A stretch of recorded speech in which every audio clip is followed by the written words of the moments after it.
আজকের দিনটা হলো 30শে মার্চ, আর ছাদে বসেছিলাম আর এই দেখো আকাশের অবস্থা। একটু আগেই দেখলাম চাঁদ উঠেছে, আর এখন দেখো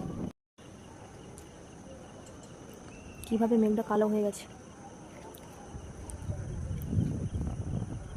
রোজ রোজ বৃষ্টি হচ্ছে, আবার সকালে অনেকটা গরম।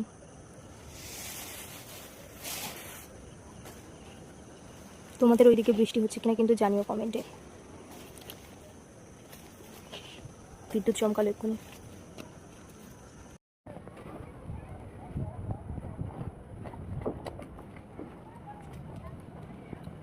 মেঘ ডাকছে, হয়তো কোথাও বৃষ্টি হচ্ছে, একটা ঠান্ডা হাওয়া আসছে।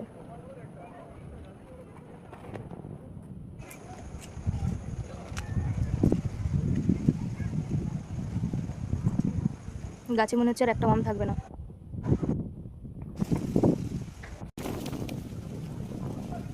এই যে আম গাছ আর এই যে মেঘের অবস্থা, দেখা যাক সকালে উঠে বুঝতে পারবো যে গাছে এই বড় বড় আমগুলো আছে কিনা। আশা করি তোমরা দেখতে পাচ্ছ কত আম হয়ে আছে। দেখা যাবে এটা সকাল অবধি পাওয়া যায় কিনা, এই আমগুলো পাওয়া যায় কিনা। হয়তো নিচে পাওয়া যাবে, কারণ যদি সেভাবে ঝড় বৃষ্টি হয়।